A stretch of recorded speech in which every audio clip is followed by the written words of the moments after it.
Assalamualaikum warahmatullahi wabarakatuh. Waalaikumsalam warahmatullahi wabarakatuh. Selamat siang Ibu Bapak. Iya. Ya, pertama-tama yang saya hormati Ibu Kepala Sekolah SD Negeri 5 Kebonago, Bu Ririn. Selamat datang di kelas 6, Bu Ririn. Kemudian Bapak Ibu guru hebat dari SDN 5 Kebonago, saya ucapkan banyak terima kasih atas kesempatan dan kehadirannya hari ini. Baik Ibu Bapak, hari ini saya selaku calon guru penggerak, saya ingin menyampaikan beberapa materi yang saya dapatkan ketika saya berada di modul 1. Sebetulnya masih belum banyak yang bisa saya berikan, tetapi mudah-mudahan yang sedikit yang saya berikan ini, bukan saya berikan ya, yang kita diskusikan hari ini bisa menjadi berkah, barokah dan manfaat, utamanya untuk peserta didik kita yang ada di SDN 5 Kebonago. Karena memang Ibu Bapak, banyak hal yang saya dapatkan ketika saya mengikuti pendidikan calon guru penggerak ini. Kalau di dalam agama Islam itu biasanya disebut dengan muhasabah. Muhasabah itu sesuatu yang biasanya kita yakini setelah sekian tahun kita yakini itu benar. Belakangan setelah kita mendapat pengetahuan baru, ternyata kita menyadari bahwa apa yang kita lakukan selama ini kebenarannya masih tanda tanya. Bahkan secara tidak langsung saya mendapatkan ada beberapa poin yang saya yakini itu benar, ternyata dalam kedepannya adalah sesuatu yang salah atau kurang benar. Oke, mohon maaf, saya mulai untuk diseminasi kali ini. Saya akan mengambil beberapa submodul yang berada di modul 1, yaitu topik dalam eksplorasi konsep. Yang akan kita bahas yang pertama 2.1 adalah tentang disiplin positif dan nilai-nilai kebajikan universal. Nanti apa itu bisa kita diskusikan bersama-sama. Nanti tidak harus dari saya ya, panjenengan bisa bertanya, panjenengan juga bisa menyampaikan pendapat. Kita akan berdiskusi multi arah, tidak hanya satu arah dari saya saja. Oke, untuk yang kedua 2.2 adalah teori motivasi. Di dalamnya ada hukuman dan penghargaan, serta ini yang sangat bermanfaat sekali bagi Ibu Bapak ke depannya adalah restitusi. Apa itu restitusi? Nanti akan panjenengan dapatkan. Yang berikutnya 2.3 adalah keyakinan kelas. Contoh keyakinan kelas yang kita buat bersama siswa saya di kelas 6 masih dalam bentuk draft yang belum saya selesaikan. Saya ingin anak-anak dalam membuat keyakinan kelas itu betul-betul meyakini apa yang diyakini benar itu akan dilakukan dalam proses belajar mengajar selama di sekolah, bahkan kalau memungkinkan dibawa sampai di lingkungan rumahnya. Itu yang keempat 2.4 kebutuhan dasar manusia dan dunia berkualitas. Yang 2.5 restitusi, tapi dalam hal ini kita akan masuk ke dalam posisi kontrol. Nanti akan ada 5 posisi kontrol. Mana yang biasanya Bapak Ibu gunakan nanti akan kita diskusikan bersama. Dan yang terakhir tetap berkaitan dengan restitusi, yaitu 2.6, itu adalah segitiga restitusi. Bagaimana seorang anak nanti yang biasanya merasa bersalah, dia bisa kembali ke kelompoknya dengan rasa percaya diri yang lebih baik lagi. Begitu Ibu Bapak, kita mulai dengan kegiatan diskusi kita yang pertama. Oke, ini masih dalam bentuk tulisan. Mudah-mudahan panjenengan tidak bosan. Di sini ada disiplin positif Ibu Bapak. Saya menghalangi panjenengan. Saya pindah ke sini saja. Nah, disiplin positif teorinya disampaikan oleh Dr. William Glasser. Untuk anak panah yang pertama itu disampaikan di sini bahwa Anda tidak bisa mengontrol orang lain. Hanya Anda yang bisa mengontrol diri Anda sendiri.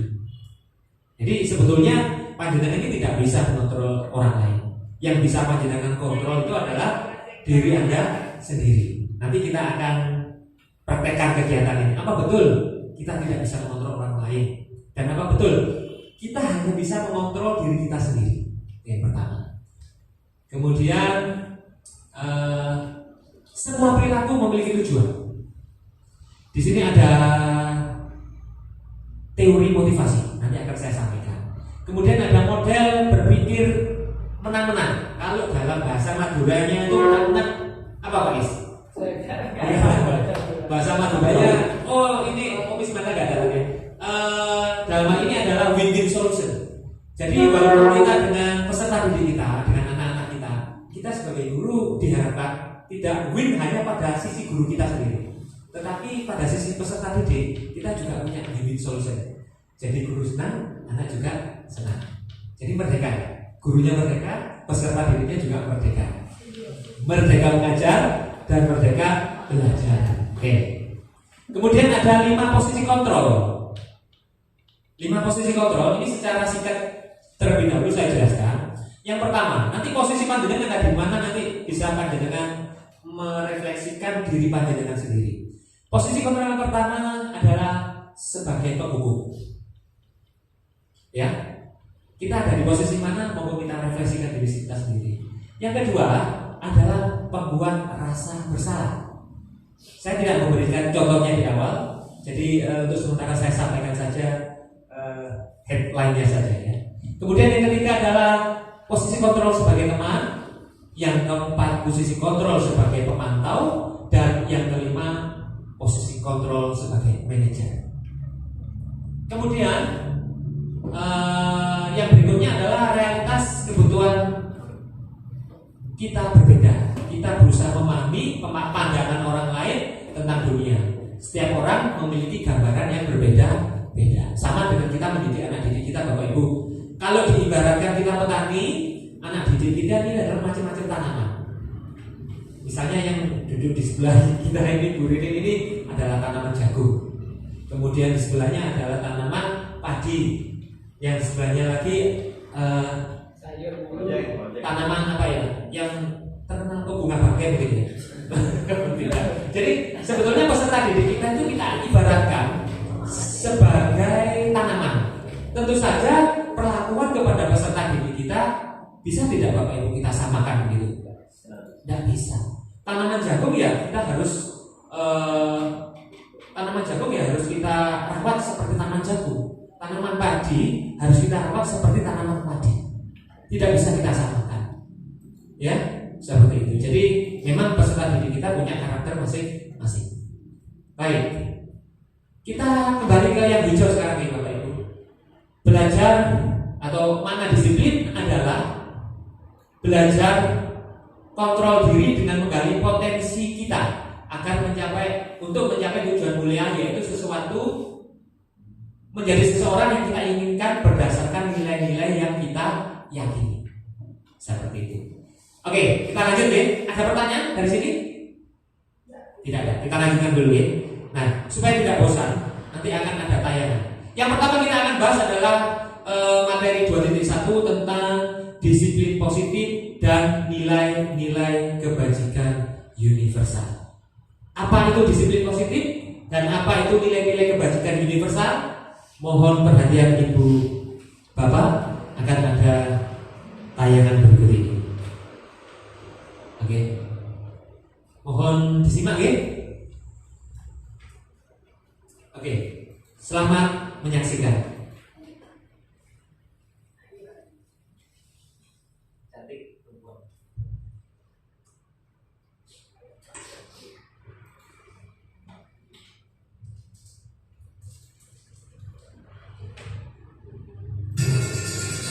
Ibu sudah pernah bilang kan sama kalian semua. Mohon disimak. Kalau ibu sengaja mengambil yang pertama untuk mata pelajarannya ibu, untuk melatih kalian disiplin. Kalian tahu kan peraturannya ibu? Kalau ibu tidak akan mulai pelajaran kalau masih ada yang terlambat. Kalian ini apa kan? Hah? Dari pembinaan kan? Kenapa masih ada yang terlambat?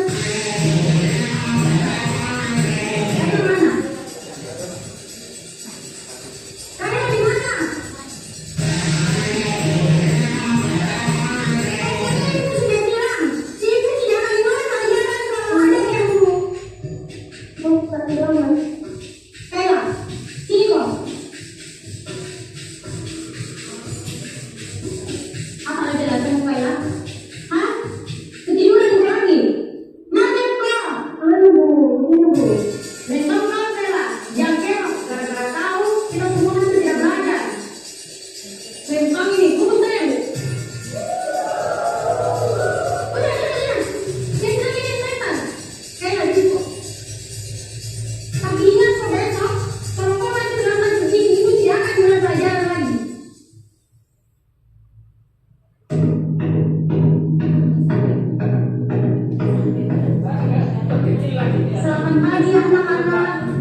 saya alasan.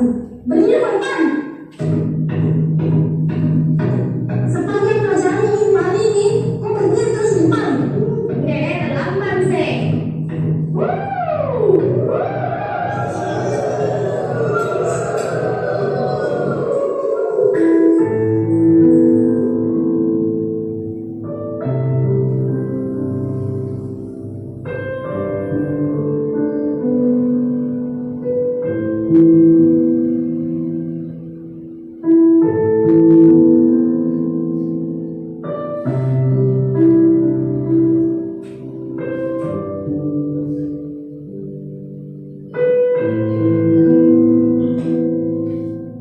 Sudah 1 jam lebih nih Kailan tidak datang. Kira-kira dia tahu kemana Kailan? Mungkin hari ini tidak masuk ibu, karena aku tidak kasih surat orang tuanya.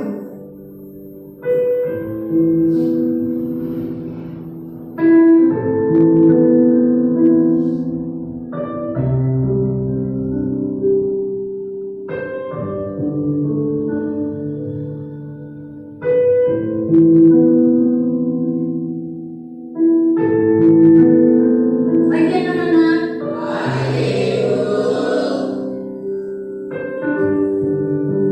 Masuk kok Kayla. Dan teman masuk lagi. Kayla ke depanku. Mana berdiri kok di situ. Hari ini saya tidak terlambat pun dan masih terus buku. Kok tidak masuk kok kemana? Sekarang jelaskan kau kepada kita semua di sini, kenapa kau selalu terlambat dan malam kemarin kau tidak masuk? Kayla, jelaskan kau. Bicara kau. Kayla. Maafkan tak teman-teman, karena gara-gara saya kalian semua tidak belajar. Hari pertama saya terlambat karena rumahku demam berdarah.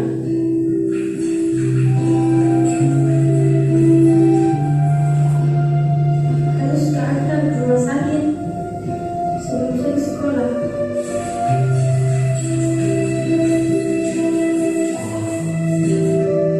Hari kedua saya terlambat ke sekolah karena harus ke rumah sakit setelah makanan mamaku bersih di sekolah.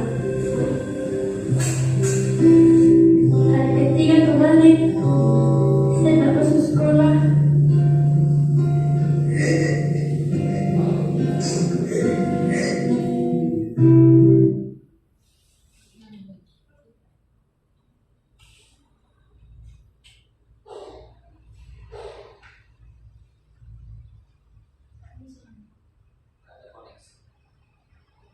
Pilih uangku.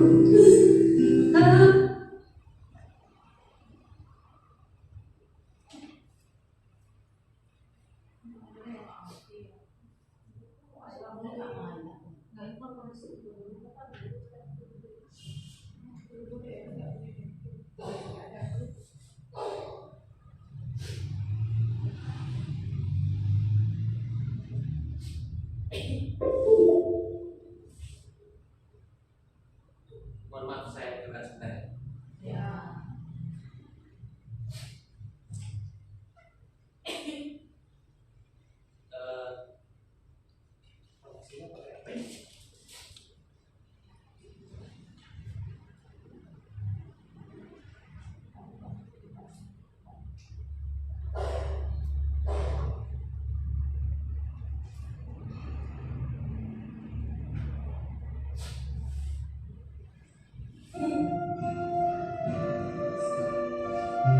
Saya kira kalian semua mulai panik kak. Lepaskan Pak, lempar, lempar, lempar. Saya kira kita mau.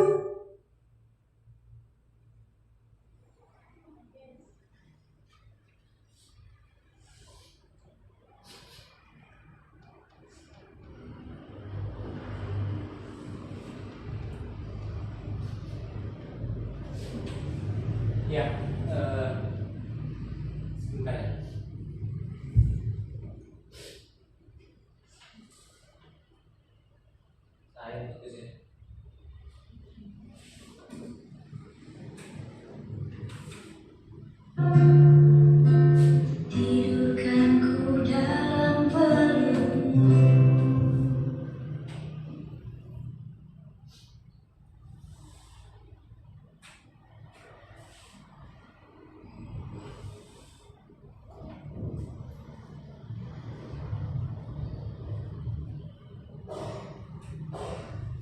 Ya, saya pikir cukup ya untuk filmnya. Karena kalau kita lanjutkan butuh waktu yang agak cukup lama. Kita hentikan saja sambil mengusap umbelnya. Ya, berkaitan dengan video yang baru saja kita simak,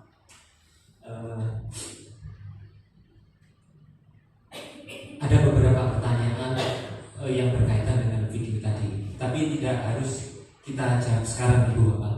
Jadi apakah sebetulnya makna disiplin itu? Mungkin si Ibu Guru tadi ingin menerapkan disiplin di kelasnya, tetapi disiplin yang seperti apa yang bisa membuat anak didik kita itu memang melaksanakan sesuatu atau melakukan sesuatu itu bukan karena sebuah keterpaksaan, ya.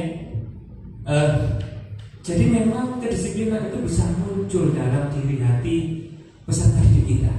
Karena kalau itu merupakan sebuah keterpaksaan, maka masa waktu disiplin anak-anak kita itu hanya disiplin ketika ya ada di sekolah kita saja, ketika ada ibu bapak guru. Tetapi akan berbeda lagi ketika dia bersikap atau berperilaku di luar kendali bapak ibu guru. Itu yang pertama. Kemudian ada teori kontrol atau stimulus respon yang harusnya kita terapkan kepada anak didik kita atau peserta didik kita. Kalau stimulus respon nanti bagaimana dampaknya? Kalau kita menggunakan teori kontrol bagaimana dampaknya? Nanti sama-sama akan kita bahas. Kemudian yang ketiga adalah nilai-nilai kebajikan apa yang seharusnya bisa ditanamkan kepada peserta didik kita. Dan yang keempat, murid itu menerima hukuman atau konsekuensi. Nah, nanti kita akan bisa membedakan mana yang hukuman dan mana yang konsekuensi. Dan yang kelima adalah posisi kontrol guru atau masing-masing dari bapak ibu nanti menempatkan diri panjenengan itu pada posisi kontrol sebagai apa. Oke, kita lanjut.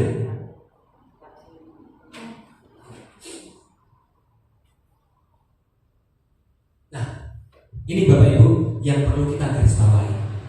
Sebetulnya apa sih makna daripada kata disiplin itu? Saya khawatir disiplin dalam hal ini nanti bisa menyempitkan kata atau arti daripada kata disiplin itu. Oleh karena itu kita harus betul-betul memahami sebelum kita mendisiplinkan anak, bagaimana kita bisa memahami kata disiplin itu. Apa maknanya? Nah, yang pertama, kata disiplin itu berasal dari kata Latin disiplina yang artinya belajar. Loh Pak, Bu, disiplin itu loh artinya belajar. Mungkin sebelumnya Bapak Ibu sudah mengerti kalau kata disiplin itu berasal dari kata belajar. Kalau belum berarti ya mudah-mudahan kita sama-sama mengetahuinya bersama dan kita belajar untuk bisa menerapkan kata disiplin ini kepada peserta didik kita dengan lebih baik lagi. Kemudian makna asal dari kata ini berkonotasi dengan disiplin diri dari murid-murid Socrates dan Plato. Itu ada teorinya pembelajaran. Kita tidak bahas di sini. Yang ketiga, disiplin diri membuat orang menggali potensinya untuk mencapai sebuah tujuan. Apa yang dia hargai? Artinya di sini dengan disiplin dia ingin mengeksplorasi potensinya supaya dia menjadi seseorang yang dia inginkan sesuai dengan cita-citanya. Nah, namun ini yang perlu kita garis bawahi Pak. Namun dalam budaya kita, dalam budaya sekolah kita, makna kata disiplin itu telah berubah. Tanpa kita sadari bahwa makna kata disiplin itu telah berubah menjadi sesuatu yang dilakukan seseorang pada orang lain atau pada peserta didik kita untuk mendapatkan tanda kutip kepatuhan. Panjenengan pasti mengatakan kalau anak yang patuh itu adalah anak yang disiplin. Nah, seperti itu. Kecenderungan umum adalah menghubungkan kata disiplin dengan ketidaknyamanan. Saya khawatir anak-anak melakukan sesuatu yang dalam tanda kutip kata disiplin itu anak-anak melakukannya tidak dengan rasa yang bahagia. Maka tidak ada sudah yang namanya merdeka belajar. Karena apa? Mereka tidak bahagia dalam melaksanakan kegiatan belajar mengajar di sekolah. Berarti kata merdeka itu sudah tidak tercapai. Seakan-akan kontradiktif dengan kata disiplin. Satu sisi ada kata disiplin, satu sisi ada kata merdeka belajar. Oke, kita lanjutkan. Bukan dengan apa yang kita hargai atau pencapaian satu tujuan mulia. Nanti akan kita ulas lebih dalam lagi. Kita lanjutin Bapak Ibu. Oke. Nah, ini yang berkaitan dengan teori kontrol. Sebetulnya panjenengan bisa tidak mengontrol orang lain.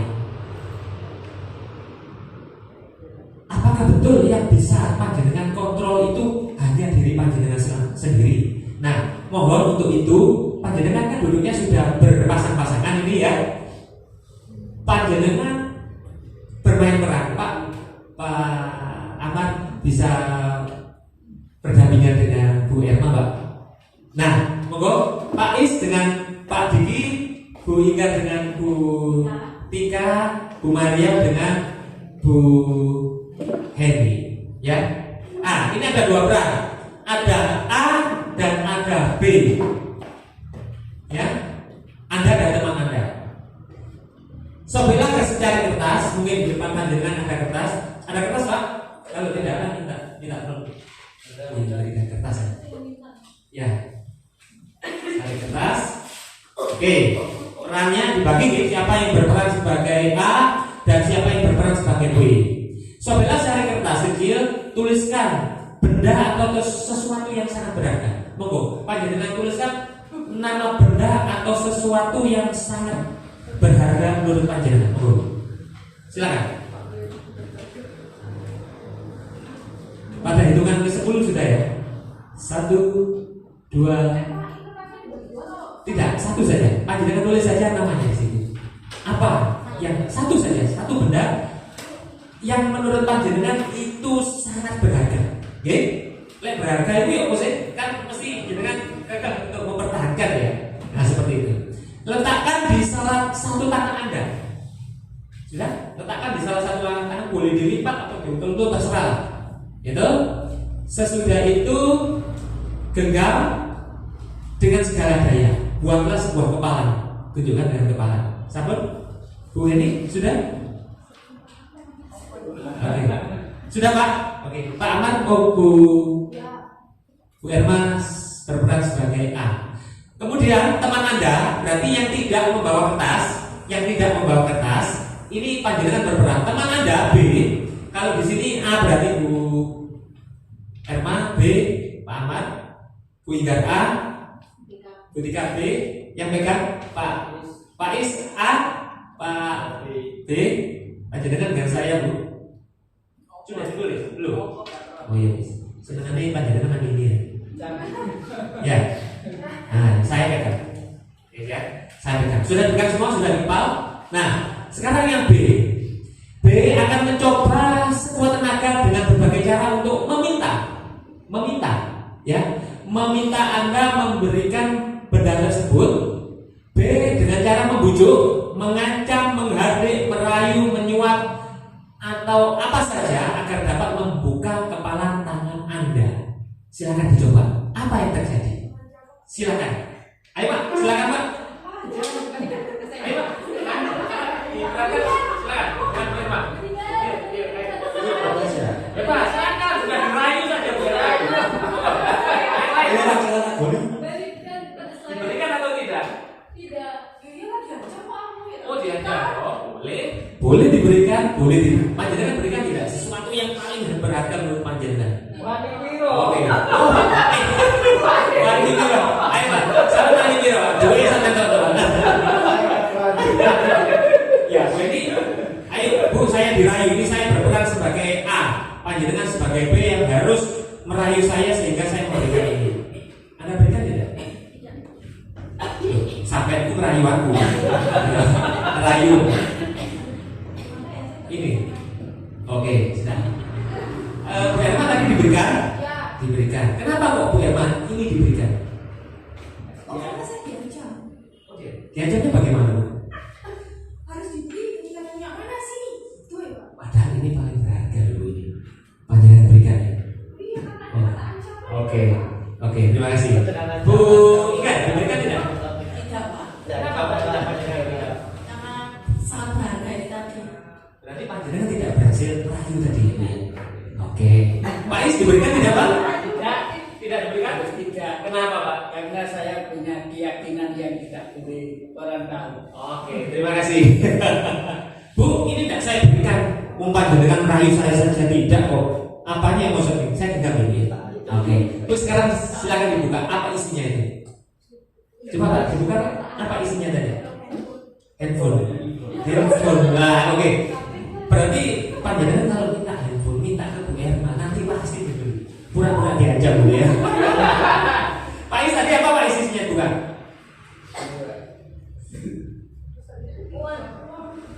Apa ini Pak? Aja. Apa itu Pak maksudnya? Allahumma itu keyakinan saya.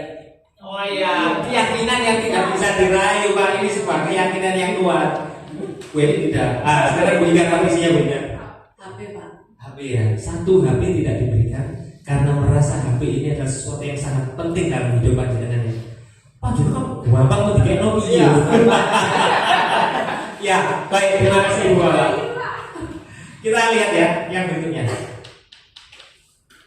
Nah, ini paradigma stimulus respon dan teori kontrol. Oke, sebelum kita bahasnya ke sini, artinya di sini tadi ya Bu, dari 4 peran tadi yang digunakan 3 lewat 1 ya Bu ya. Artinya di sini bahwa kita tidak bisa mengontrol orang lain.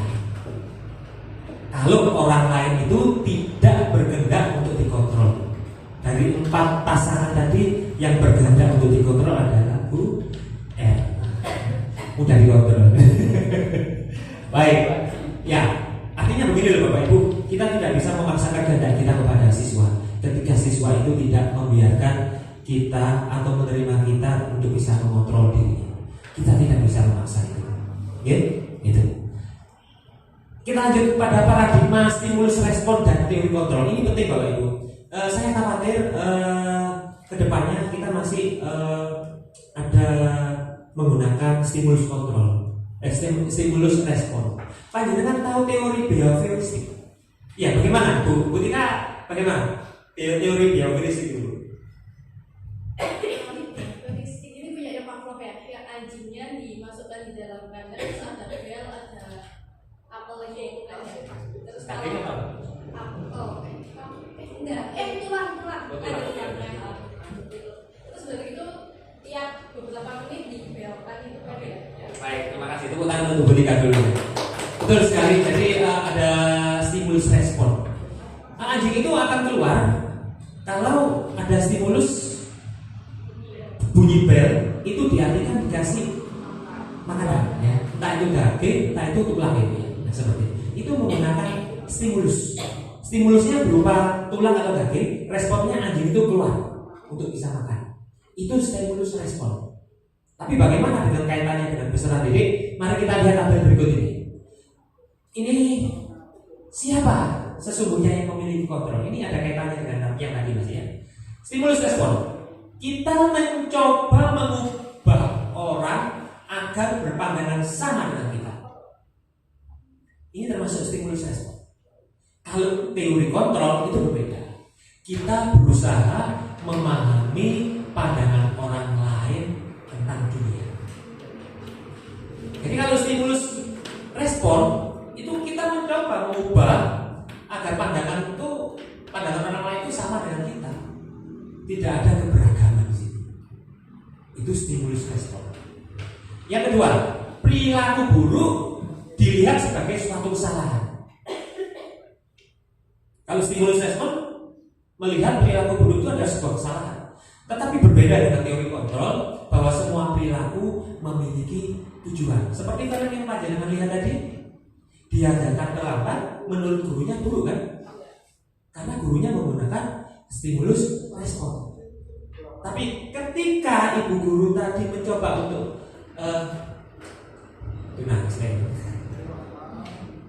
jangan. Tetapi ketika ibu guru tadi menggunakan teori kontrol, harusnya ibu guru tadi tahu alasan mengapa si anak yang perempuan datang terlambat tadi datangnya kok terlambat. Sehingga bu guru ini tidak kasep ya istilahnya, bahasa Jawanya kasep. Iya. Terus kadung menghukum dan lain sebagainya. Terakhir baru menyadari. Ya namanya penyesalan itu kadangnya belakangan.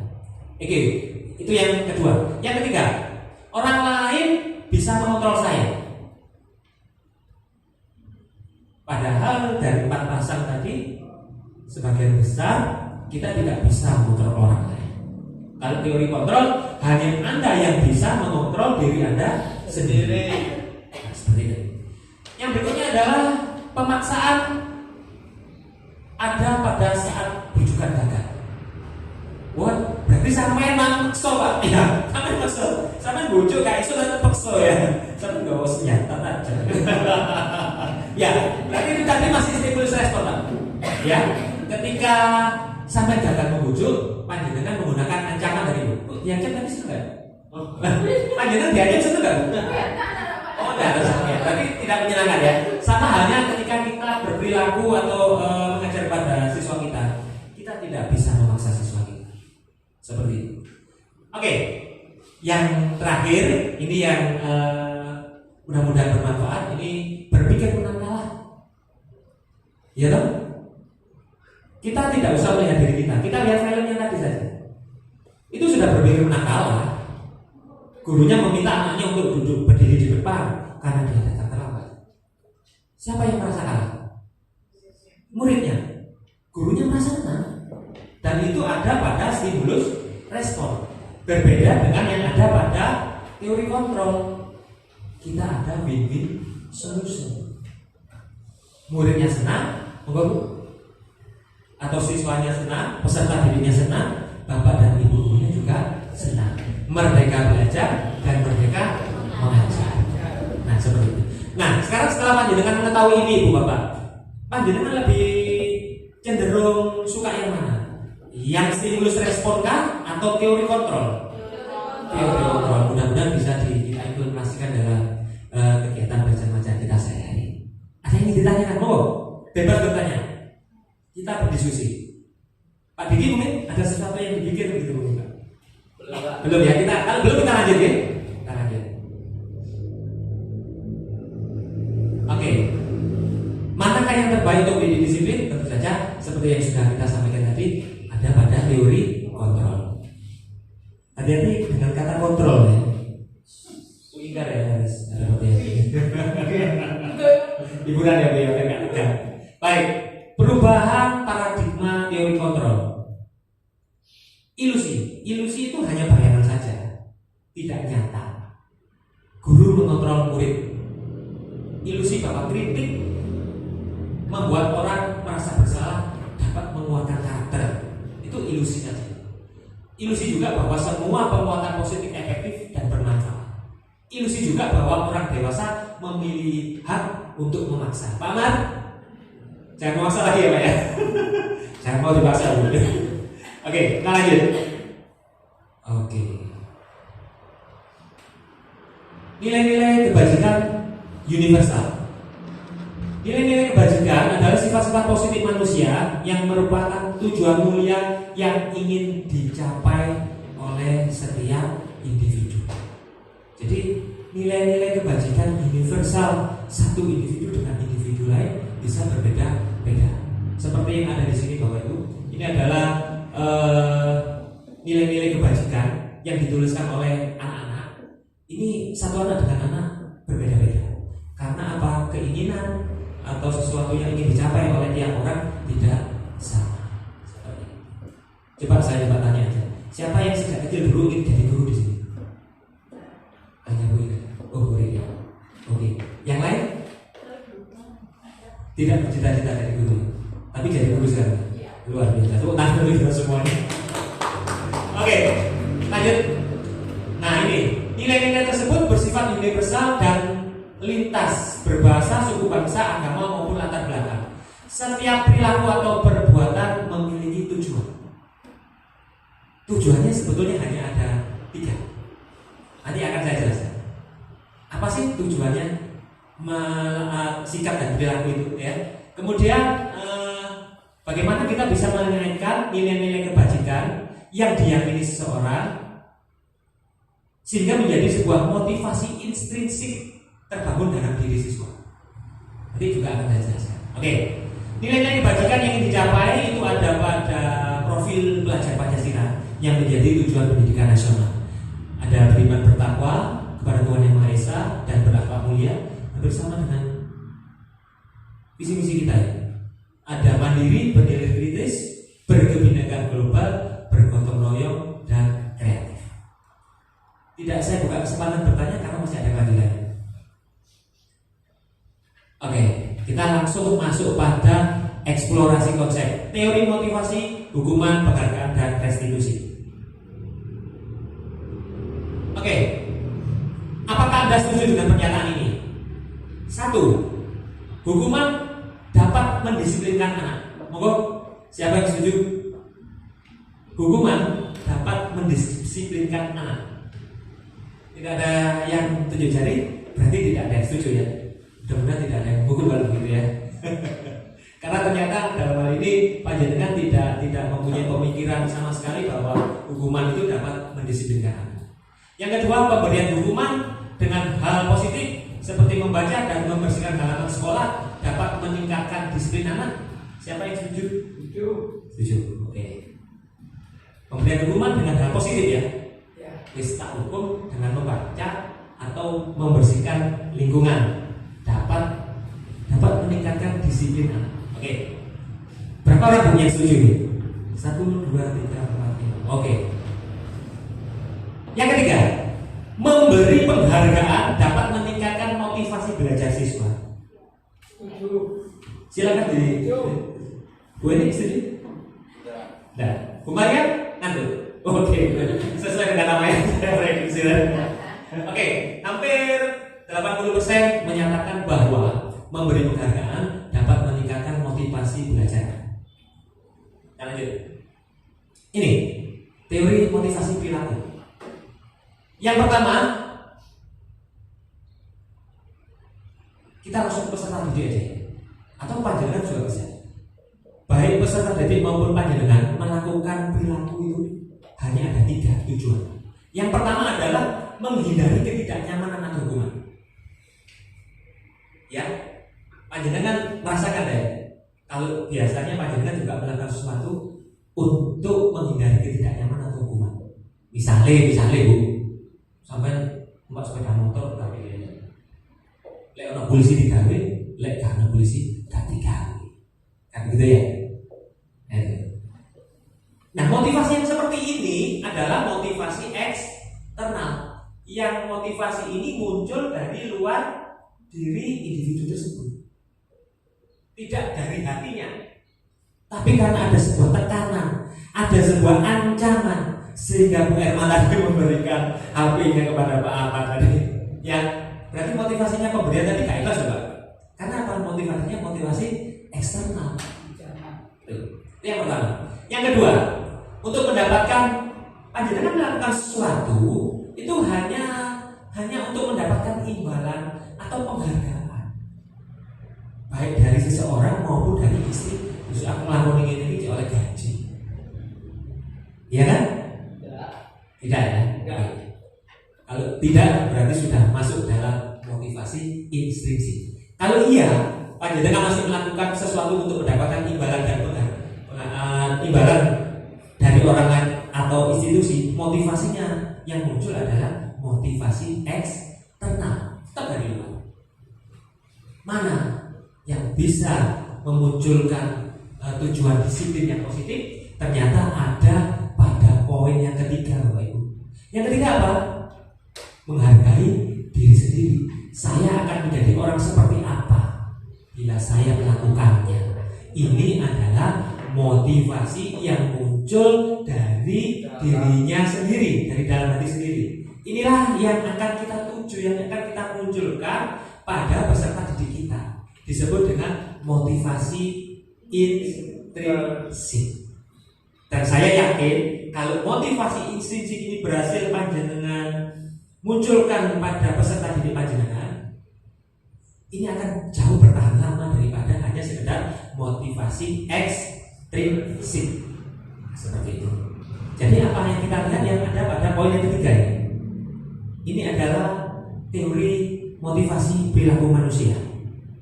Menghindari ketidaknyamanan atau hukuman, kemudian mengharapkan imbalan dari orang lain atau institusi, itu semuanya keduanya adalah masuk pada motivasi ekstrinsik. Sedangkan yang kita harapkan anak-anak bisa menghargai dirinya sendiri karena ingin menjadi orang seperti apa, itu yang akan dimunculkan menjadi motivasi intrinsik atau internal supaya tujuan disiplin positif itu dapat tercapai dan bertahan lama dalam dirinya.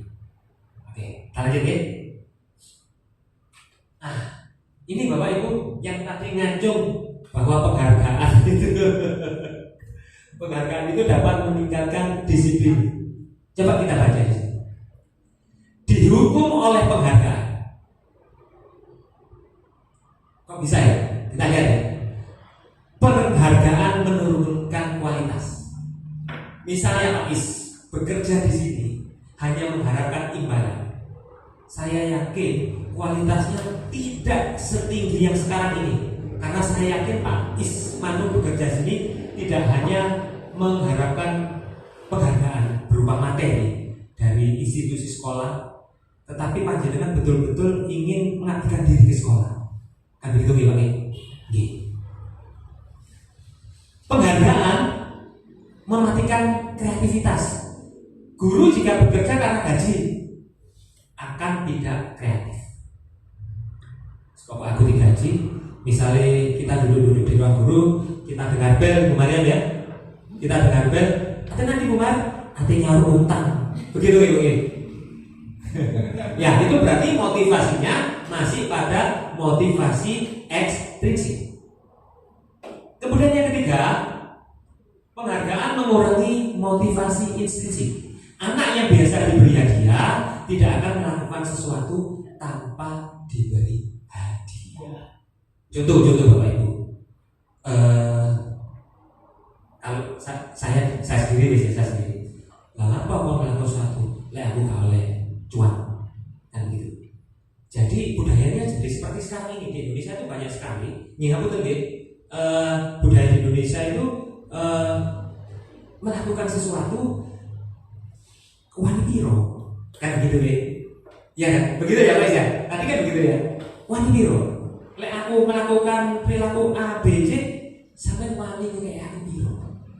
Nah ternyata itu sebenarnya merupakan sebuah kebiasaan lama yang kita terapkan pada peserta didik kita. Karena apa? Kita biasa memberikan penghargaan kepada siswa kita. Oke, panjenengan memberikan penghargaan pada siswa yang ranking 1, 2, dan 3. Apa panjenengan bisa merasakan bagaimana perasaan anak-anak yang ada di peringkat bawah? Merasa dihargai tidak? Sekarang saya tanya, yang berada di peringkat bawah-bawah itu merasa dihargai atau merasa dihukum? Dihukum Bapak Ibu. Seperti itu. Jadi ternyata menurut teori belajar yang diyakini oleh Kementerian Pendidikan dan Kebudayaan kita bahwa penghargaan ini motivasinya masih motivasi ekstrinsik. Padahal yang kita kejar adalah motivasi intrinsik. Bagaimana kita bisa membangunkan motivasi intrinsik peserta didik kita. Seperti itu. Masih mau menghargai anak-anak Bapak Ibu? Memberikan penghargaan kepada anak-anak? Ya. Saya kembalikan ke panjenengan. Oke, terima kasih. Lanjut. Oke, tindakan guru. Yang pertama, mencatat 100 kali dalam buku kalimat saya tidak akan terlambat lagi karena terlambat datang ke sekolah. Ini hukuman atau konsekuensi? Hukuman. Ya, betul. Tepuk tangan untuk kita semua. Ini hukuman. Padahal positif ya, nulis nyatet ya sebenarnya. Tapi ini termasuk hukuman. Kita lanjut. Lari mengelilingi lapangan 2 kali, tamat termasuk apa? ketiga, murid diminta push-up 15 kali karena tidak menggunakan masker di sekolah. Hukuman. Kita lihat. Menggantikan kertas tugas teman yang telah dicoret-coret. Konsekuensi, betul. Membersihkan tumpahan air di meja tulis karena tersenggol pada saat belajar. Konsekuensi. Murid disuruh untuk mengenakan sepatu seharian di sekolah karena tidak mengenakan sepatu hitam. Ini maksudnya begini, murid disuruh tidak mengenakan sepatu seharian di sekolah karena tidak mengenakan sepatu hitam. Mungkin datangnya pakai warna putih atau apa putih. Konsekuensi atau hukuman? Hukuman. Karena ada hukuman ada konsekuensi. Kita lihat. Hukuman. Tepuk tangan untuk guru ini. Yang terakhir, lari. Ini hukumannya dengan hubungannya dengan Pak Amar atau Pak Diki. Lari mengelilingi lapangan basket 2 kali karena terlambat 10 menit untuk pelajaran PJOK. Ayo, hukum Pak Amar. Hukuman atau konsekuensi? Hukuman. Kita lihat. Apa Pak Ibu? Konsekuensi. Kenapa kok konsekuensi Pak? Karena di saat waktu pembelajaran PJOK mungkin. Betul, tepuk tangan untuk Pak Diki. Karena apa? Ini masuk pada pelajaran PJOK. Tapi kalau seandainya anak ini tidak pada pelajaran PJOK, masuk ke proses belajar mengajar biasa, itu termasuk hukuman. Nah, luar biasa Bapak Ibu. Saya saja tidak bisa menjawab tepat seperti panjenengan dengan luar biasa. Tepuk tangan. Ya, kita lanjut lagi. Oke. Ini perbedaan antara hukuman dan konsekuensi. Kalau hukuman itu sesuatu yang menyakitkan harus terjadi. Tapi kalau konsekuensi adalah sesuatu yang memang harus terjadi. Seperti mengganti kertas teman yang tadi dicoret-coret tadi ya. Itu konsekuensi dan memang harus terjadi. Dan saya pikir itu tidak menyakitkan karena anak menyadari tanggung jawabnya. Oke. Kita akan cepat ya karena waktu kita terbatas Bapak Ibu. Oke, sebentar. Oke, ini yang penting Bapak Ibu. Apa itu restitusi? Panjenengan sudah pernah mengenal kata restitusi belum? Pernah tapi tidak tahu. Oke, kita lihat ya supaya kita tahu bersama-sama. Restitusi adalah menciptakan kondisi bagi murid untuk memperbaiki kesalahan mereka. Ya, kalau dia berbuat salah biasanya kan dia akan merasa malu mengungkapkan, malu berperilaku, rasa rendah dirinya tinggi ya. Tapi dengan restitusi nanti panjenengan bisa coba kepada murid panjenengan. Sehingga mereka bisa kembali ke kelompok mereka dengan karakter yang lebih kuat. Jadi ketika dia mampu untuk memperbaiki kesalahan, justru dia kembali ke kelompoknya, ke teman-temannya ini dengan karakter yang lebih bagus lagi. Restitusi juga merupakan proses kolaboratif. Kolaboratif itu kerjasama ya. Nah, kolaboratif yang mengajarkan murid untuk mencari solusi akan masalah mereka sendiri. Kita tidak bisa memberikan suatu solusi kepada anak atau peserta didik kita tanpa mengetahui permasalahannya itu saja. Ini apa sih? Seperti guru yang tadi itu kan nggak tahu masalahnya Pak, ya kan? Yang di video tadi itu Pak, dia tidak tahu. Guru pun tidak bisa memberikan masalah, justru malah menghukum tadi. Ya. Kemudian yang berikutnya adalah restitusi juga merupakan proses kolaboratif yang mengajarkan murid untuk mencari solusi untuk masalah mereka dan membantu murid berpikir tentang orang seperti apa yang mereka inginkan. Jadi saja nih kalau kepingin jadi wong sing kaya opo. Itu kita mencoba untuk mengeksplor, menggali potensi peserta didik kita. Oke, kita lanjutkan.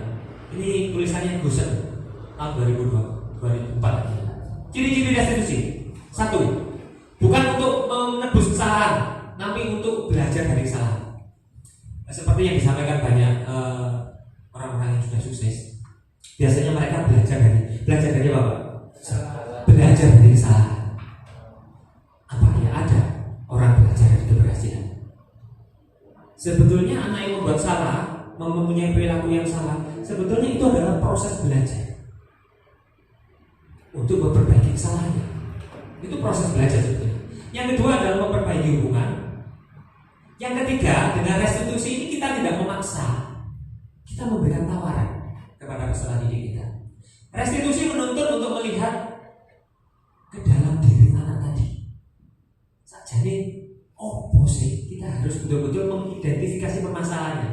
Hanya seperti Bu Guru tadi kan telak ya mengidentifikasi permasalahannya. Baik, yang berikutnya adalah kelima, restitusi mencari kebutuhan dasar. Kebutuhan dasar manusia itu ada 5. Nanti akan kita bahas. Kemudian restitusi adalah cara yang paling baik. Restitusi fokus pada karakter siswa, karena masing-masing siswa mempunyai karakter yang berbeda-beda. Tanaman jagung punya karakter sendiri beda dengan tanaman padi. Tidak bisa kita samaratakan, kita tidak bisa membuat perilaku yang sama pada mereka.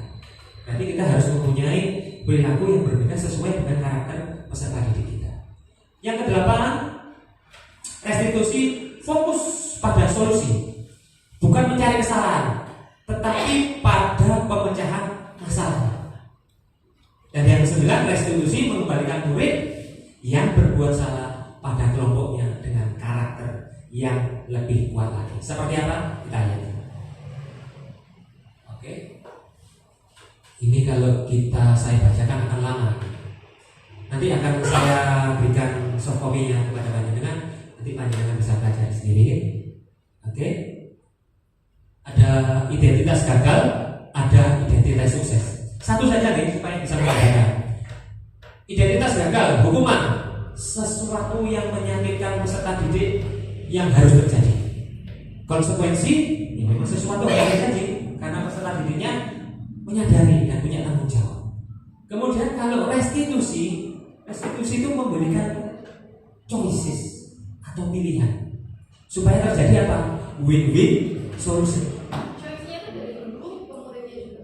Choice-nya itu berasal dari diri siswa sendiri. Kita hanya merangsang mengeksplorasi. Jadi kita upayakan siswa itu bisa memberikan solusi terhadap permasalahannya sendiri. Artinya apa? Kita harus mengeksplorasi kemampuan atau potensi siswa. Karena apa? Sebetulnya siswa kita punya banyak potensi. Hanya saja mungkin saya kurang bisa mengeksplorasi potensi siswa kita. Nah, sebetulnya belajar itu kan membicarakan masalah itu. Ya, belajar itu tidak hanya sekedar menghafal, tidak hanya sekedar tulis dan hitung saja, tapi yang paling bermakna adalah belajar ketika anak-anak ini di sekolah. Ini sebagai jembatan. Jembatan dari mana? Jembatan dari rumah menuju ke masyarakat. Jembatannya adalah sekolah ini. Nah, di sekolah ini anak-anak kita harapkan bisa belajar untuk memecahkan masalah dalam kehidupan sehari-hari. Apa ya, kita harus menuntun anak-anak kita terus sampai mereka dewasa kita berikan solusi? Kan tidak. Tetapi bagaimana supaya siswa peserta didik kita dapat membuat solusi yang win-win solution terhadap lingkungannya. Jadi kita membelajarkan anak-anak dengan kondisi permasalahan yang ada dan potensi diri yang dimiliki untuk bisa menyelesaikan kehidupan, supaya nanti anak-anak ketika mereka terjun dalam kehidupan nyata, mereka dapat menyelesaikan permasalahan yang ada di lingkungan sekitar kita. Dan harapan saya tidak hanya masalahnya sendiri, bahkan dia bisa mewarnai kehidupan. Mereka bisa membantu memecahkan masalah tetangganya, temannya, saudaranya, dan juga orang lain. Seperti itu, Ibu. Oke, itu choices-nya ya. Jadi kita munculkan dari diri siswa. Untuk yang lain nanti kita akan share saja deh. Ya, nah ini merdeka tenang. Ya, menurut Ki Hajar Dewantara, merdeka itu tidak hanya terlepas dari perintah. Kalau panjenengan memerintah anak-anak didik atau peserta didik kita, berarti anak-anak didik kita itu merdeka pada belum merdeka. Ya, akan tetapi cakap buat memerintah dirinya sendiri. Satu contoh, Bu Tika pernah masuk di kelas 6 ya, Bu Tika ya. Bu Tika bingungan Bu di kelas 6 ini. Ketika mau menyampaikan sesuatu, sebagian anak ada yang meminta mapel IPA, sebagian ada anak yang minta matematika, gitu ya Bu ya.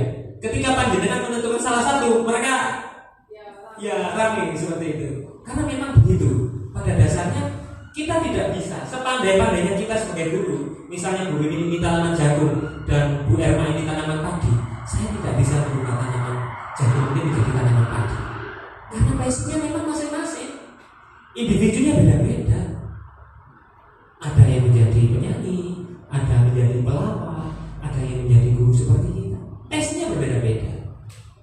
Biarkan mereka mengeksplorasi diri mereka sendiri. Makanya kita munculkan Merdeka Mengajar. Ini disampaikan oleh Ki Hajar Dewantara, Bapak Ibu. Ki Hajar Dewantara ini adalah Menteri Pendidikan pertama Indonesia, founding father-nya pendidikan di Indonesia. Dan pemikiran-pemikiran dari KHD atau Ki Hajar Dewantara ini masih sangat bisa diterapkan dalam kehidupan yang sekarang, dalam pendidikan kita yang sekarang. Padahal sudah berapa tahun yang lalu ya Bu ya, memang orang-orang yang jenius itu pemikirannya jauh puluhan tahun ke depan seperti itu. Kadang-kadang kita yang membersamainya kadang-kadang nggak lucu pikirannya. Nah seperti itu. Tahu ceritanya Albert Einstein, Bapak Ibu? Tahu ya? Dikatakan anak ideal. Ya kan? Gurunya dapat dapat nilai nol terus Bu. Jadi pada saat di sekolah gurunya menilai anaknya itu dapat nol. Dikembalikan kepada ibunya, caranya itu luar biasa. Sedikit cerita. Kami sebagai guru, ini ibunya menceritakan kepada si anak tadi ya Bu ya. Le, kamu tidak bisa melanjutkan sekolah karena kamu sangat pintar sekali sehingga ibu bapak guru di sekolah tidak sanggup untuk mendidik kamu. Jadi kamu harus dikembalikan kepada ibu. Si ibu tadi berkata seperti itu kepada anak yang menurut gurunya tadi idiot. Tahu yang terjadi Bapak Ibu? Setelah sekian puluh tahun ke depan, anak ini menjadi anak yang sukses luar biasa, bahkan menjadi seorang penemu. Nah pada saat dia sukses ibunya penemu ini meninggal. Wes pokoknya sukses oke ya kan, suksesnya belum tentu gitu kan. Pokoknya jadi ilmuwan dulu. Setelah dia menjadi ilmuwan terkenal, ibunya meninggal. Setelah meninggal, dia ringkes barang Bu. Dia menemukan sebuah surat. Namun pinjam kertas dulu. Sebuah surat seperti ini. Ini adalah surat yang dibacakan ibunya ketika dia dikeluarkan dari sekolah. Tahu isi suratnya? Tidak seperti yang disampaikan ibunya, bahwa si anak tadi anak yang jenius, anak yang luar biasa, sehingga bapak dan ibunya tidak bisa mengajar, terpaksa dikembalikan ke orang tua. Setelah dibaca oleh anak ini tadi, tahu isi suratnya yang dituliskan oleh ibu dan bapak gurunya. Si anak ini adalah anak yang bodoh, yang tidak bisa apa-apa di sekolah, ya toh, sehingga harus dikembalikan kepada orang tua. Jadi ibunya tadi berbohong untuk menanamkan apa? Menanamkan keyakinan kepada anaknya, sehingga anak ini menjadi sukses. Ternyata kesuksesan seorang anak itu sangat dipengaruhi oleh keyakinan. Maka dari itu kita coba nanti kita membuat sebuah keyakinan, karena keyakinan itu pengaruhnya sangat luar biasa sekali. Sehingga anak ini dia tadi Bu, dia menangis bercucuran air mata. Iya. Begitu luar biasanya seorang ibu ini. Bukan dia berbohong, tetapi dia ingin meyakinkan bahwa anaknya, bahwa dia adalah anak yang sukses, bahwa dia anak yang pandai. Walaupun si ibu dan bapak guru sekolah menyatakan bahwa anak ini adalah anak yang bodoh. Seperti itu. Ternyata keyakinan itu sangat perlu sekali. Ini adalah salah satu contoh ibu yang berhasil. Mudah-mudahan ibu yang di sini akan menjadi ibu yang berhasil dalam mendidik anak-anaknya. Amin. Oke, kita lanjut. Itu nangis ya. Oke, keyakinan kelas ibu bapak. Ya, kita agak bercepat. Mengapa tidak peraturan saja? Mengapa harus keyakinan kelas? Sekarang saya tanya berkaitan dengan yang tadi. Yang membuat peraturan bahwa orang sepeda motoran pakai helm itu apa sih saja? Apakah ya diri kita sendiri? Iya, enggak.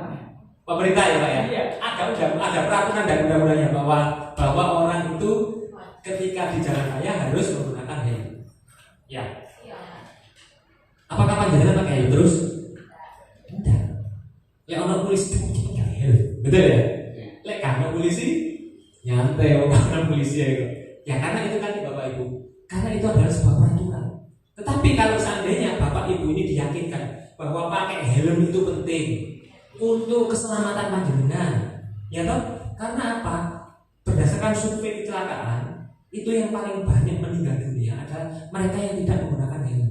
sehingga apa, kepalanya terbentur ke aspal, terjadi kegawatan dan sebagainya. Kalau itu muncul dari keyakinan diri panjenengan, ono polisi, karena polisi sama dia mau enggak? Pakai. Karena itu adalah sebuah keyakinan. Maka dari itu di sini disampaikan, mengapa tidak peraturan saja? Mengapa keyakinan kelas? Seperti itu. Mengapa kita memiliki peraturan harus menggunakan data? Ini sudah saya jelaskan. Oke, kembali lagi harusnya datanya kalau ada polisi pakai itu tadi motivasi eksternal atau ekstensi. Tetapi kalau datanya dari hati panjenengan itu adalah motivasi instinsif. Lebih baik mana kalau begitu Bapak Ibu? Motivasi ekstrinsik atau instinsif? Instinsif yang datangnya dari dalam diri kita. Oleh karena itu dalam proses belajar mengajar, saya sendiri juga masih belajar bagaimana caranya kita supaya bisa meyakinkan anak didik kita supaya berperilaku itu berdasarkan motivasi instinsif. Pak Nuh, ya dengan sholat itu dulu kalau pas ada Pak Yai atau tidak Pak? Atau ada orang tua? Nah ya, sejak kecil otomatis sudah sholat. Berarti motivasinya dari dalam diri. Tapi karena orang tua dan lain sebagainya, berarti motivasinya masih ekstrinsik. Yang bagus adalah yang instinsif. Oke, budaya. Oke, kita lanjut saja ini. Kita lanjut ini Bu, Bapak. Oke, sebelum kita lanjutkan ini, apakah ada yang ingin ditanyakan Bapak Ibu? Nah, ini contoh peraturan dan keyakinan kelas. Kita tambah 5 menit Ibu. Peraturan sesuatu selalu kembalikan buku ke tempatnya. Ini adalah peraturan. Keyakinan kelasnya adalah berupa tanggung jawab. Kalau anak itu habis membaca tidak mengembalikan buku pada tempatnya, berarti anak itu masih belum punya keyakinan. Tanggung jawabnya masih belum muncul. Dilarang mengganggu orang lain itu peraturan, tapi kalau keyakinan kelas menghormati orang lain. Hadir di sekolah 15 menit sebelum pembelajaran dimulai itu peraturan, tapi kalau keyakinan kelas menghormati orang lain dan kita punya komitmen. Jadi komitmen itu penting. Dilarang melakukan kekerasan. Nah, itu adalah peraturan. Kalau keyakinan kelas keselamatan dan menghormati orang lain. Dilarang menggunakan narkoba. Itu adalah peraturan. Tapi kalau kita sadar akan kesehatan diri kita sendiri, itu adalah sebuah keyakinan. Ya. Kemudian gunakan masker. Itu masih peraturan. Ya. Maka pada itu kita tidak pakai masker karena kita menganggap itu masih peraturan. Kalau Bu Ririn itu merupakan keyakinan Ibu ya. Oke, yang terakhir jangan berlari di kelas atau koridor, itu masih peraturan. Keselamatan dan keamanan itu adalah sebuah keyakinan. Nah, harapan saya nanti kita bisa membuat keyakinan kelas di kelas kita masing-masing dengan ciri ini Bapak Ibu. Tidak ada kata dilarang. Dilarang. Kita harus selalu menggunakan kalimat yang positif. Dilarang merokok.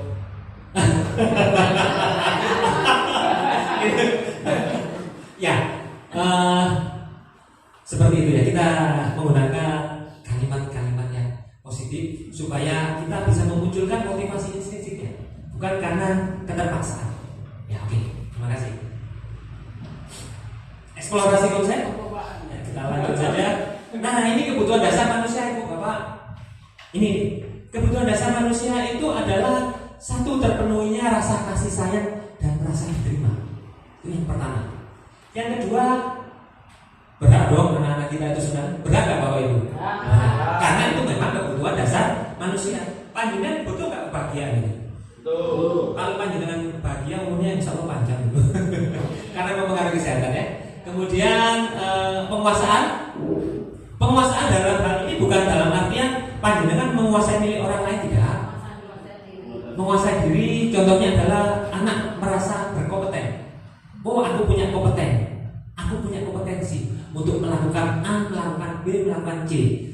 Dia punya rasa percaya diri bahwa dia bisa melakukan sesuatu. Itu artinya penguasaan.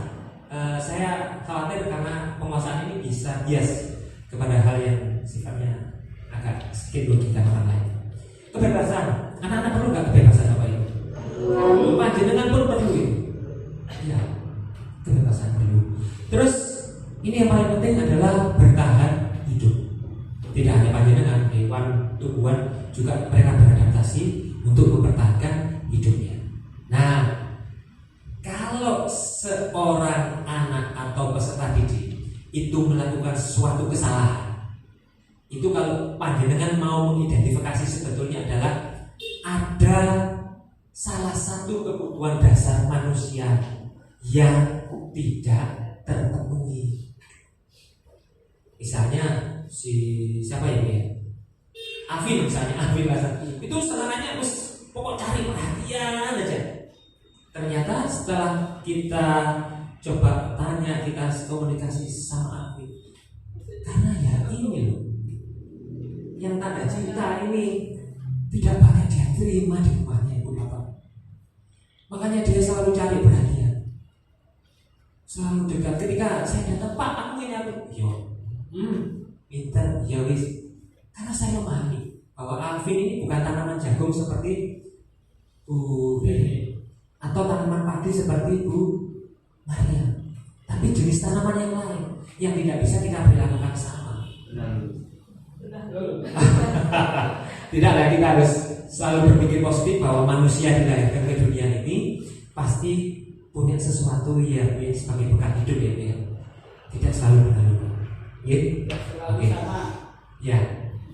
Oke, ini adalah, jadi kalau misalnya ada peserta didik panjenengan yang melakukan sebuah kesalahan, coba panjenengan telusuri kira-kira kebutuhan dasar mana yang belum terpenuhi.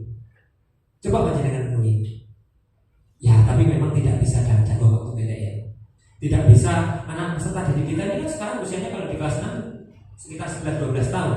Tidak bisa masa waktu yang 11-12 tahun itu kita seperti membalikkan tangan itu langsung kita bisa menyelesaikan. Tidak bisa.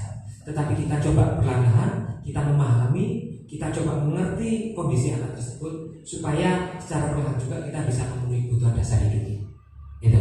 Ada yang ditanyakan? Tidak ada, kita lanjut. Oke, 5 posisi kontrol. Nah ini 5 posisi kontrol. Panjenengan ada di posisi mana?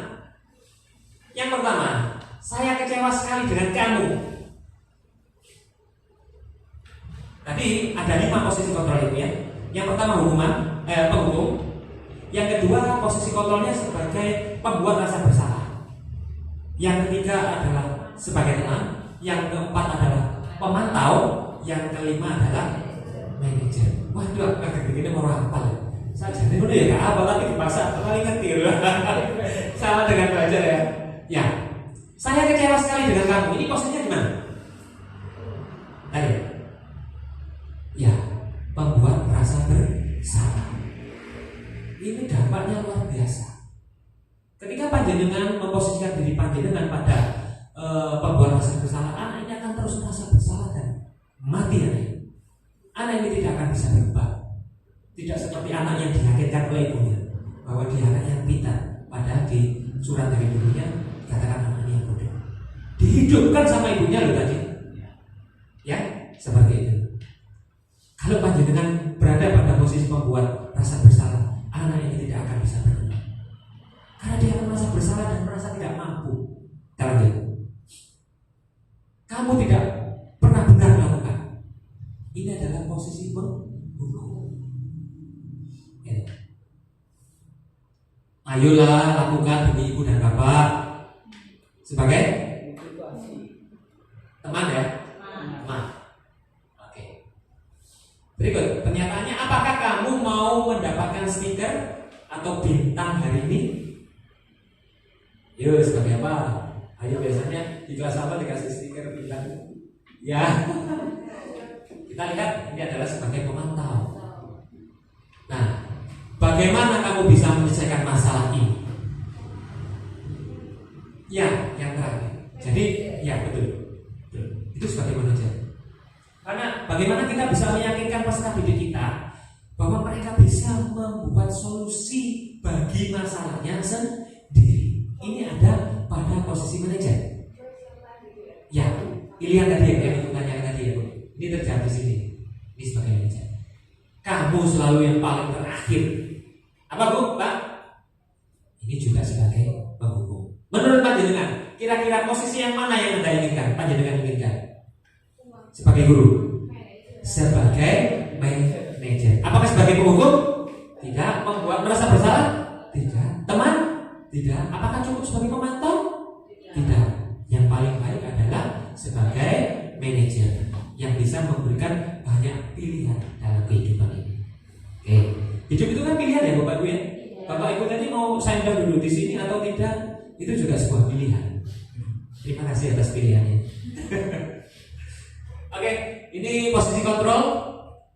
Nanti kita akan, insya Allah kita bagikan ke panjenengan supaya lebih memahami lagi. Nah, ini bergerak. Yang paling tepat, yang paling bisa kita laksanakan untuk memunculkan motivasi siswa kita atau peserta didik kita adalah nilai-nilai sebagai manajer agar mereka bisa memperbaiki dirinya sendiri dengan potensi yang ada di dalam dirinya. Ya, ini segitiga restitusi terakhir Bapak Ibu. Nah, ini sudah kemarin saya coba lakukan.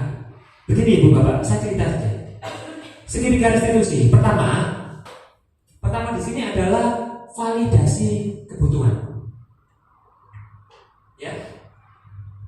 Kenapa anak itu melakukan? Pasti mereka kan punya alasan. Ya kan? Pasti punya alasan. Itu yang akan kita validasi kebutuhannya. Jadi kebutuhan dasar hidup apa yang dibutuhkan oleh peserta didik?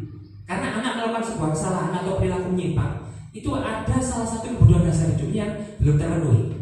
Nah, ini coba kita validasi. Oke? Itu. Kemudian menstabilkan identitas. Ya, Pak Ade di sini tidak mencari kesalahanmu, tidak membicarakan kesalahanmu, tapi bagaimana kamu bisa memecahkan permasalahan. Jadi kita berfokus tidak pada masalahnya, kita berfokus pada pemecahan masalahnya. Gitu. Jadi fokusnya kita rubah, tidak pada fokus masalahnya, tetapi pada pemecahan masalahnya. Nah, yang terakhir adalah berkaitan dengan menanyakan keyakinan. Saat jadi sampai itu pengen diwongsi kaya opo sih, seperti itu. Kalau dia punya keyakinan yang muncul dalam dirinya, dia akan bisa memberikan solusi kepada perilaku-perilakunya dia ini. Dia bisa memperbaiki itu secara mandiri. Dan itu memang perlu perlu latihan dan perlu proses. Oke.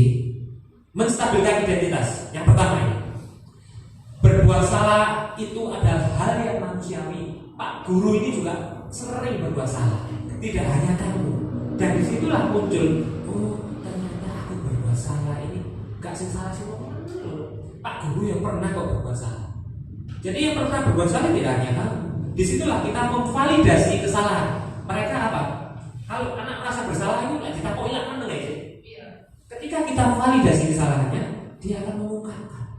Saja ini dulu ini. Kita tidak akan bisa menyelesaikan suatu permasalahan kalau anak yang bermasalah ini tadi tidak mau mengungkapkan permasalahannya, kan gitu ya. Kita identifikasi masalahnya, itu kita validasi. Tidak ada manusia yang sempurna, nah. Tidak ada yang tidak pernah membuat kesalahan. Bapak Ibu tidak tertarik untuk mencari tahu siapa yang benar dan siapa yang salah. Tapi Bapak Ibu lebih tertarik untuk menyelesaikan masalahnya. Gak boleh sopo sing salah, gak boleh sopo sing benar. Tapi fokuslah pada pemecahan masalahnya. Oke, satu. Ya, ini terakhir ya Bu, Bapak Ibu, nanti kita akan sudahi. Yang kedua, ini adalah validasi kebutuhan. Kamu bisa saja kan melakukan hal lebih buruk, tapi kamu tidak melakukannya. Seperti itu. Ini kita validasi. Seakan-akan kesalahan yang dilakukan itu menjadi sebuah kebenaran atau kesalahan yang tidak ada artinya. Seperti itu. Kita validasi. Kamu pasti punya alasan mengapa kamu melakukannya. Apa yang penting bagi kamu? Justru kesalahannya itu kita validasi. Ini teorinya seperti teori detektif Pak. Kalau sedang melakukan apa tuh introspeksi, itu mungkin mereka menggunakan ini. Ya. Oh iya. Itu mungkin dia menggunakan segitiga restitusi. Ya. Ya, kita validasi kebutuhannya. Kita validasi itu. Karena apa? Di awal tadi kita kan sudah menstabilkan identitasnya ya. Kebutuhannya apa sehingga dia melakukan kesalahan? Kita validasi kebutuhannya sekarang. Dan yang terakhir adalah menanyakan keyakinan. Saat jadi sampai di kepikir dari wong sing koyo apa sih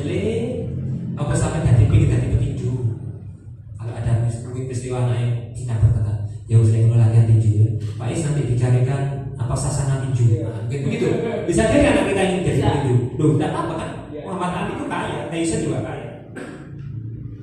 Makanya kita tanyakan di keyakinan anak itu, saja sampai kepingin dari musik koyo opo. Lek kepingin dari koyo ngono itu, opo sih akan sampai lakukan? Kan begitu ya? Iya. Supaya dia bisa menata ke depannya seperti apa. Itu ya, ini diskusi kasus kapan-kapan kita akan bicarakan Ibu Bapak. Spiritus Demo tadi refleksi.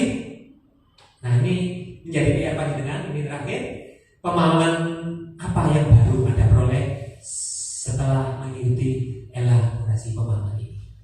Mohon nanti panjenengan refleksi diri panjenengan sendiri. Kemudian yang kedua, apakah komitmen perubahan yang akan Anda lakukan setelah panjenengan mendapatkan elaborasi pemahaman yang sekarang. Dan yang ketiga, aksi nyata. Ini berkaitan juga dengan PMN ya Bu ya. PMN ini juga harus ada aksi nyatanya. Seperti saat ini saya berdiri di sini, saya juga sedang melakukan aksi nyata dari apa yang sudah saya peroleh di modul 1. Seperti itu Bapak Ibu guru. Komitmen setelah ini Bapak Ibu memberikan komitmen posisi kontrolnya sebagai apa Bapak Ibu? Manajer. Oke. Wis, terima kasih. Sebelum saya akhiri, ada yang ditanyakan? Tidak ada? Mudah-mudahan kita mendapatkan berkah barokah manfaatnya sehingga anak-anak kita di SDN 5 Kebon Agung menjadi anak-anak yang jauh lebih baik lagi, bisa beradaptasi, bisa menyelesaikan masalah, dan bisa mewarnai kehidupan ini. Saya ucapkan banyak terima kasih dan mohon maaf apabila ada banyak kesalahan. Saya akhiri. Wassalamualaikum warahmatullahi wabarakatuh. Terima kasih Ibu, terima kasih Bapak.